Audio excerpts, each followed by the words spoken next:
Kejadian pasal 3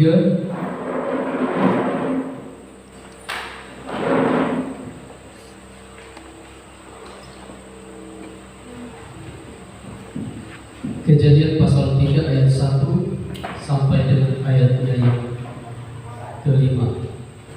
Ya, kita akan baca berbalas-balasan. Saya baca ayat 1, Bapak Ibu Saudara baca ayat 2. Kita bergantian sampai dengan ayatnya yang kelima. Judulnya yaitu manusia jatuh ke dalam dosa. Saya baca ayat 1, Bapak Ibu Saudara baca ayat 2. Adapun ular ialah yang paling cerdik dari segala binatang di darat yang dijadikan oleh Tuhan Allah. Ular itu berkata kepada perempuan itu, tentulah Allah berfirman, semua pohon dalam taman ini jangan kamu makan buahnya, bukan?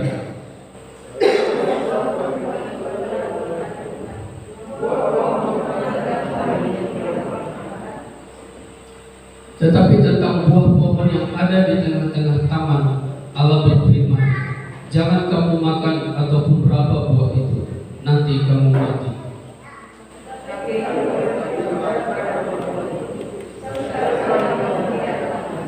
Ayat 5 kita bersama-sama. Tetapi Allah mengetahui bahwa pada waktu kamu memakannya, matamu akan terbuka dan kamu akan menjadi seperti Allah, tahu tentang yang baik dan yang jahat. Bapak Ibu Saudara, saya ingin lebih berfokus kepada ayatnya yang keempat dan ayat kelima. Kalau kita lihat di dalam ayat 4 dan ayat 5, di situ kita melihat ada 3 kebohongan setan. Yang pertama yaitu di dalam ayat 4 di situ dikatakan sekali-kali kamu tidak akan mati. Nah, ini adalah kebohongan setan yang pertama, Bapak Ibu Saudara. Dan kalau kita mau lihat Bapak Ibu Saudara, sepertinya iblis yang benar, Tuhan yang salah. Karena dikatakan di dalam pasal 2 ayat 17 di situ Tuhan katakan, jika engkau memakan buah ini, pastilah engkau mati. Tetapi Bapak Ibu Saudara, iblis katakan sekali-kali kamu tidak akan mati. Dan apa yang terjadi Bapak Ibu Saudara? Sepertinya iblis yang benar. Saat itu manusia tidak mati.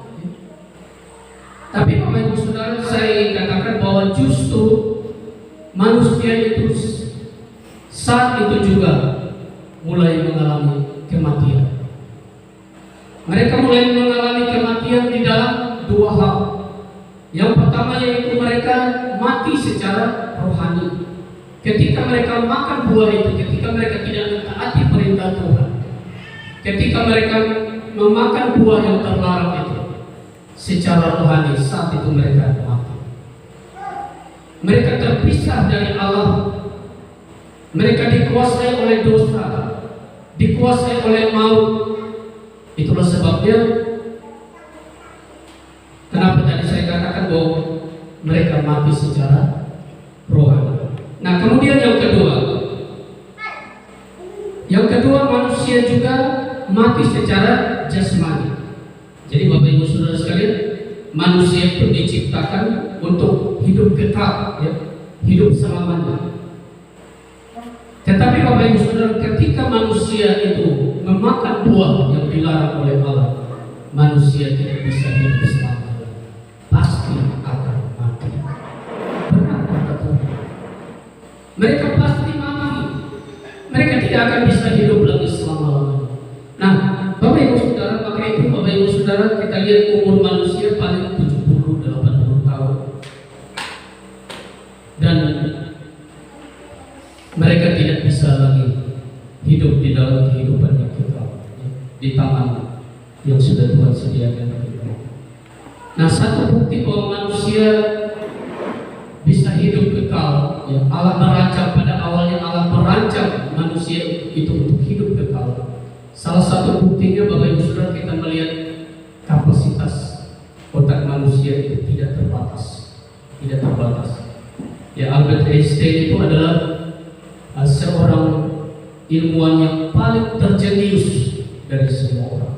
Ya, saking terjenius dan saking pintarnya Bapak Ibu Saudara, ketika dia mati otaknya itu dicuri, otaknya dan matanya sebelah dicuri oleh seorang ilmuwan juga. Dan di situ Bapak Ibu Saudara disimpan di dalam laboratorium sampai sekarang. Nah, Bapak Ibu Saudara sekalian, otak kita yang tidak terbatas. Ada seorang peneliti yang katakan bahwa otak kita itu bisa paling tidak sekurang-kurangnya bisa membuat 20 juta jilid. Dan perpustakaan terbesar di bumi ini tidak menandingi. Nah, ini membuktikan bahwa manusia itu sebenarnya dirancang, diciptakan pada awalnya untuk hidup kekal, hidup yang tidak berkematian.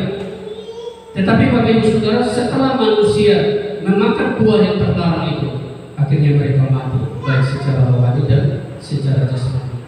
Kemudian kebohongan setan yang kedua. Coba kita lihat di dalam ayatnya yang kelima. Di situ dikatakan, tetapi Allah mengetahui bahwa pada waktu kamu memakannya, matamu akan terbuka. Nah, yang kedua di situ dikatakan matamu akan terbuka. Tapi Bapak Ibu Saudara, saya ingin beritahu bahwa justru ketika manusia itu makan buah terlarang itu, justru mata mereka menjadi tertutup dan buta. Buta untuk melihat Allah, buta untuk melihat kebenaran Tuhan. Sejak itu mata mereka menjadi buta, mata mereka menjadi tertutup. Mungkin benar perkataan iblis di dalam hal jasmani, mata mereka terbuka, tetapi di dalam hal rohani mata mereka akhirnya menjadi buta dan tertutup. Mereka tidak bisa lagi melihat Allah dan kebenaran. Maka itu Bapak Ibu Saudara sekalian, di dalam Matius pasal 13 ayat yang ke-15 di situ dikatakan yang tentang bagaimana manusia tidak bisa mengerti kehendak Allah, tidak bisa mengerti maksud Allah. Mereka tidak melihat akan kebenaran Allah. Oleh karena apa? Mata mereka dibutakan sejak manusia Adam dan Hawa jatuh ke dalam dosa. Nah, kemudian yang ketiga, kebohongan iblis yang ketiga. Coba kita lihat di dalam ayat kelima, di situ dikatakan, matamu akan terbuka. Nah, ini yang ketiga. Dan kamu akan menjadi seperti Allah. Nah, kemarin saya sudah sampaikan bahwa ini adalah salah satu kebohongan setan yang terbesar. Di situ setan katakan kamu akan menjadi seperti Allah. Tetapi Bapak Ibu Saudara, saya mau beritahu bahwa justru dari awal manusia itu sudah menjadi seperti Allah. Dia diciptakan menurut rupa dan gambar Allah. Dia diciptakan serupa dan segambar dengan Allah, sehingga dia sudah menjadi seperti Allah. Sejak dari dia diciptakan, sejak dari dia dijadikan, dia sudah menjadi seperti Allah. Maka itu ini adalah satu kebohongan setan. Nah, kemudian Bapak Ibu Saudara, yang berikut di dalam ayat kelima di situ juga dikatakan, kamu akan menjadi seperti Allah. Nah, ini yang terakhir, tahu tentang yang baik dan yang jahat. Nah, Bapak Ibu Saudara, ketika manusia memakan pohon pengetahuan tentang yang baik dan yang jahat, akhirnya Bapak Ibu Saudara benar seperti kata Iblis. Manusia akhirnya tahu tentang baik dan yang jahat. Tetapi Bapak Ibu Saudara, manusia itu sebenarnya dari awal dia diciptakan, dia itu sudah memiliki pengetahuan tentang yang benar dan yang salah.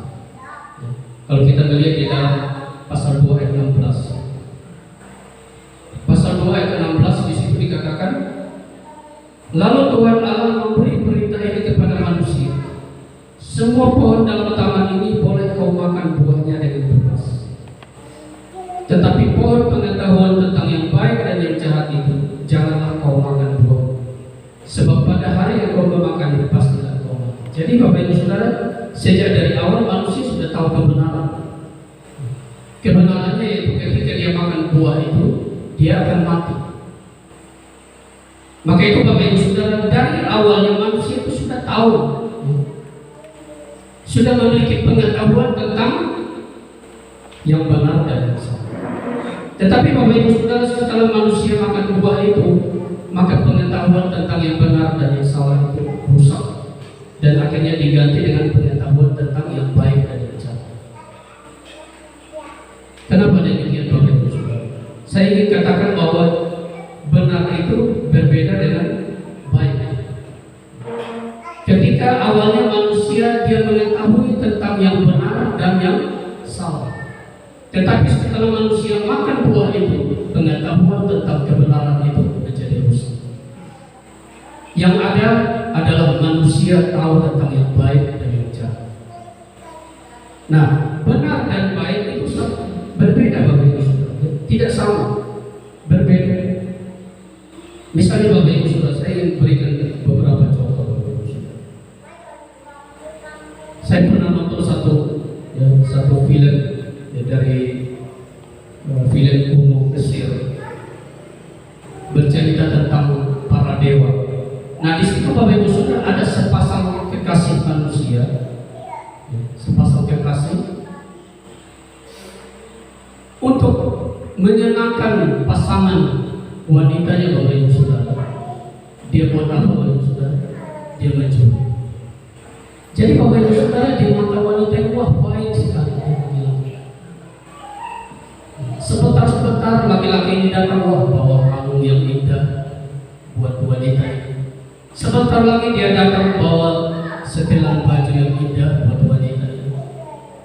Dan wanita ini katakan, wah pasangan saya ini baik sekali. Baik sekali.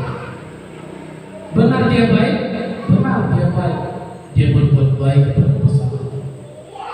Bahkan dia juga seringkali mencuri kepunyaan orang kaya supaya dia bisa membagikannya kepada orang-orang miskin, orang-orang susah, orang-orang yang sulit. Baik dan laki-laki, baik sekali. Tetapi apakah benar? Tidak benar, salah. Karena apa? Bapak Ibu Saudara, caranya tidak benar. Nah, itulah beda baik dan salah. Kemudian Bapak Ibu Saudara, ada satu contoh lagi Bapak Ibu Saudara. Misalnya ada seorang yang kaya Bapak Ibu Saudara. Ketika dia mengadakan pesta, dia mengundang sahabat-sahabatnya yang juga kaya, teman-temannya juga yang kaya Bapak Ibu Saudara. Kemudian dia suka mentraktir sahabat-sahabatnya dan teman-temannya. Semua teman-temannya berasal dari keluarga kaya. Dia suka mentraktir mereka. Baik dan dia? Baik Bapak Ibu Saudara. Tetapi benar atau tidak benar? Misalnya Bapak Ibu Saudara, saya pernah berkata kepada istri saya, kalau kita buat perjamuan makan atau pesta dan lain sebagainya, kita jangan undang orang-orang yang mampu, jangan undang sahabat-sahabat kita yang mampu, tetapi undanglah orang-orang yang susah dan miskin. Ketika kita berbuat baik kepada kawan-kawan kita, kepada sahabat-sahabat kita, apakah itu baik? Itu baik, tetapi belum tentu benar. Coba Bapak Saudara kita lihat di dalam Lukas pasal 14. Ya, ini hanya beberapa contoh tentang baik dan benar. Lukas pasal 14 ayatnya yang ke-12.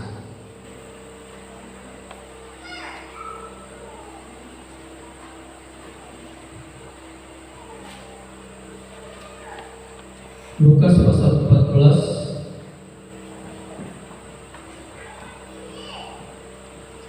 ayat yang ke-12, saya ingin bacakan bagi kita. Dan Yesus berkata juga kepada orang yang mengundang dia. Nah, orang ini mengadakan pesta yang besar. Dan Yesus berkata juga kepada orang yang mengundang dia, apabila engkau mengadakan perjamuan siang atau perjamuan malam, ini artinya perjamuan pesta ya, perjamuan makan. Apabila engkau mengadakan perjamuan siang atau perjamuan malam, janganlah engkau mengundang sahabat-sahabatmu atau saudara-saudaramu atau kaum keluargamu atau tetangga-tetanggamu yang kaya, karena mereka akan membalasnya dengan mengundang engkau pula, dan dengan demikian engkau mendapat balas. Nah, ini yang benar. Tadi itu baik, Kalau dia undang kawan-kawan, wah baik. Kalau dia undang sahabat-sahabat, itu baik. Tetapi yang benar, ayat 13. Tetapi apabila engkau mengadakan perjamuan, undanglah orang-orang miskin, orang-orang cacat, orang-orang lumpuh, dan orang-orang buta, dan engkau akan berbahagia, karena mereka tidak mempunyai apa-apa untuk membalasnya kepadamu, sebab engkau akan mendapat balasnya pada hari kebangkitan pertama. Dari firman ini kita bisa lihat bahwa baik dan benar itu berbeda sekali. Maka itu bagi saudara, kenapa saya katakan Adam dan Hawa pada awalnya mereka hanya tahu tentang yang benar dan salah, yang benar dan yang tidak benar. Tetapi ketika mereka jatuh ke dalam dosa, pengetahuan itu menjadi rusak, sehingga mereka hanya tahu tentang yang baik dan yang jahat. Dan yang baik itu berbeda dengan yang benar. Yang orang yang baik belum tentu dia benar. Misalnya, wah dia baik sekali tapi tidak percaya Yesus, dia tidak benar. Tapi dia baik. Dia tidak percaya Tuhan, dia tidak suka berdoa, tidak suka beribadah, tetapi dia berbuat baik. Orangnya baik, suka ramah dan lain sebagainya. Baik dan baik, tapi dia tidak benar. Nah, itu berbeda antara yang benar dengan yang baik. Saya berikan satu contoh lagi Bapak Ibu. Yang ketika kami di pertemuan, yang saya bantu pelayanan hamba Tuhan Pak Pendeta Lewi. Lalu Bapak Ibu Saudara, ada seorang bapak yang jemaat juga. Minggu kemarin dia tidak hadir, lalu kami tanya, Bapak kemana hari Minggu kemarin? Dia katakan, wah saya di rumah. Lalu Pendeta Lewi bertanya, kenapa tidak ibadah? Dia katakan, wah saya tidak, meskipun tidak ibadah di gereja, tapi saya di rumah berdoa, saya ibadah. Nah, Bapak Ibu Saudara sekalian, pertanyaannya, baik tidak yang orang ini lakukan? Baik. Tapi apakah benar? Salah. Tidak benar. Apa buktinya? Mari kita lihat di dalam Ibrani pasal 10 ayat 20. Ibrani pasal 10 ayat 20.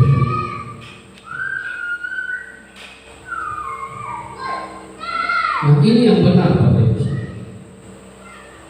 Maka itu kita harus jalankan seluruh kehidupan kita sesuai dengan kebenaran Tuhan, bukan sesuai dengan apa yang kita pikir baik. Ibrani pasal 10 ayatnya yang ke-20. Ibrani 10 ayat ke-5 di situ dikatakan, nah ini yang benar. Janganlah kita menjauhkan diri dari pertemuan-pertemuan ibadah kita, termasuk kebaktian minggu atau pertemuan ibadah minggu, seperti dibiasakan oleh beberapa orang. Tetapi marilah kita saling menasihati dan semakin giat melakukannya menjelang hari Tuhan.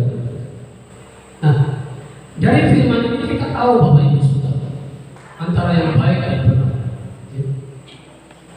Yang orang lakukan tadi Bapak Ibu Saudara itu baik, menurut pikiran dia. Oh, menurut saya ini baik loh. Saya kan berdoa juga. Meskipun saya dimanapun saya berdoa juga. Jadi hari Minggu saya tidak berbakti pun tidak apa. Salah besar. Tidak sesuai dengan kebenaran firman Tuhan. Maka itu Bapak Ibu Saudara, kenapa saya katakan benar dan baik itu berbeda. Kemudian Bapak Ibu Saudara, ada satu contoh lagi. Banyak agama di dunia ini Bapak Ibu Saudara, mereka katakan berbuat baik supaya selamat. Itu baik. Baik sekali. Berbuat baik supaya selamat. Baik. Tapi apakah benar? Tidak benar. Coba kita lihat di dalam Roma pasal 3 ayat 27. Roma pasal 3 ayat 27 sampai ayat 28.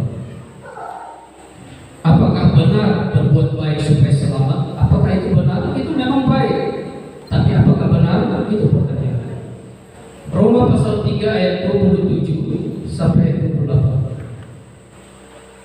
Saya akan membacakan bagi kita Roma pasal 3 ayat 27 dan ayat 28. Jika demikian, apakah dasarnya untuk bermegah? Ini bermegah karena wah saya sudah selamat, saya sudah mendapat hidup kekal. Jika demikian, apakah dasarnya untuk bermegah? Tidak ada. Berdasarkan apa? Berdasarkan perbuatan? Tidak. Nah ini, perhatikan baik-baik. Berdasarkan perbuatan? Tidak. Melainkan berdasarkan iman.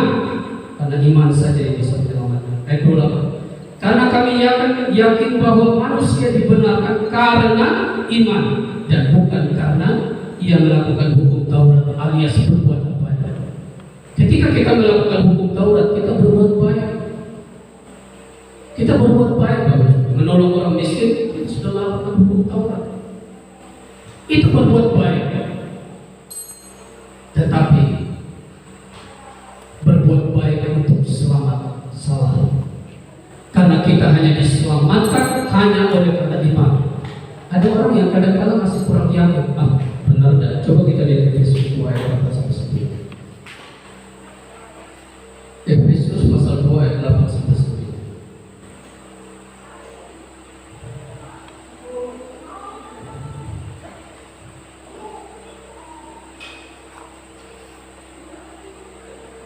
Efesus pasal 2 ayat 8 sampai ayatnya yang ke-9. Sebab karena kasih karunia itu adalah pemberian cuma-cuma secara gratis tanpa bayar, tanpa usaha. Sebab karena kasih karunia kamu diselamatkan oleh iman. Itu bukan hasil usahamu alias perbuatanmu, tetapi pemberian Allah. Itu bukan hasil pekerjaanmu alias perbuatan baikmu. Jangan ada orang yang memegahkan diri dengan perkataan, wah karena perbuatan saya diselamatkan. Tidak. Kita diselamatkan hanya oleh karena iman, hanya oleh karena kasih karunia, pemberian secara gratis dan cuma-cuma bagi kita. Itu yang benar. Jadi banyak orang Bapak Ibu Saudara kadang-kala salah berpikir Bapak Ibu Saudara. Maka itu apa artinya mengetahui tentang yang baik dan yang jahat? Itulah agama. Itulah agama. Semua agama di bumi mengajarkan tentang yang baik dan yang jahat. Itulah agama. Ketika manusia tahu tentang yang baik dan yang jahat, agama muncul. Itulah agama yang pertama, agama Adam dan Hawa. Jadi baik dan jahat itu artinya agama. Tetapi Bapak Ibu Saudara, Yesus dia mengajarkan tentang kebenaran. Kebenaran itulah yang menyelamatkan. Nah, Bapak Ibu Saudara sekalian, di sini kita bisa melihat ya, bahwa ada perbedaan besar ya, antara agama dengan apa yang dibawa oleh Yesus Kristus, termasuk agama Kristen. Maka itu saya pernah posting di Facebook, agama tidak bisa menyelamatkan. Bahkan agama Kristen sekalipun, gereja sekalipun, orang suci sekalipun tidak bisa menyelamatkan. Biar dia berbuat baik sekalipun tidak bisa menyelamatkan. Roma tadi Bapak Ibu Saudara katakan, meskipun dia melakukan hukum Taurat tidak bisa menyelamatkan. Karena kita hanya diselamatkan hanya oleh iman di dalam Yesus Kristus. Nah ini harus jelas Bapak Ibu Saudara. Itulah sebabnya kenapa saya katakan baik dengan benar itu berbeda Bapak Ibu Saudara. Baik dengan benar itu berbeda. Maka itu Bapak Ibu Saudara, Yesus pernah katakan, akulah jalan dan kebenaran. Dia tidak berkata akulah jalan dan kebenaran. Akulah jalan dan kebenaran dan hidup. Dia datang untuk membawa kebenaran, mengajarkan tentang kebenaran, bukan tentang kebaikan. Karena manusia sudah tahu tentang yang baik dan yang jahat. Yesus dia membawa suatu pengajaran baru tentang kebenaran yang bisa menyelamatkan, yaitu hanya di dalam iman. Nah, Bapak Ibu Saudara sekalian, ini perbedaan besar ya, antara baik dan jahat. Nah, jadi Bapak Ibu Saudara sekalian, ketika kita melihat kebohongan setan ini Bapak Ibu Saudara, kalau kita tidak teliti, maka kita bisa sesat dan binasa. Kita bisa hancur Bapak Ibu Saudara. Maka itu ada lagi yang katakan, wah kalau kita selamat bukan oleh karena perbuatan baik, wah berarti perbuatan baik tidak perlu lagi dong. Tapi kita kan selamat oleh karena perbuatan baik. Coba kita lihat di dalam Efesus pasal 2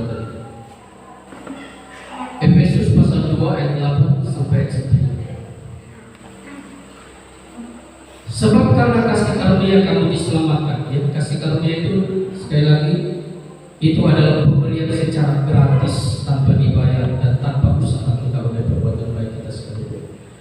Sebab karena kasih karunia kamu diselamatkan oleh iman. Ketika kita beriman, kita mendapatkan kasih karunia keselamatan. Itu bukan hasil usahamu, ya usaha kita seperti perbuatan baik dan lain sebagainya. Tetapi itu pemberian Allah. Itu bukan hasil pekerjaanmu. Jangan ada orang yang menegakkan diri. Nah ini, setelah kita diselamatkan, apakah tidak perlu perbuatan baik? Ayat 10. Karena kita ini buatan Allah, diciptakan dalam Kristus Yesus. Artinya kita sudah diselamatkan oleh iman. Ketika kita sudah diselamatkan oleh iman, kita diciptakan dalam Kristus Yesus. Kita sudah diciptakan baru. Diciptakan dalam Kristus Yesus, dengan kata lain kita sudah diselamatkan oleh iman. Diciptakan dalam Kristus Yesus untuk melakukan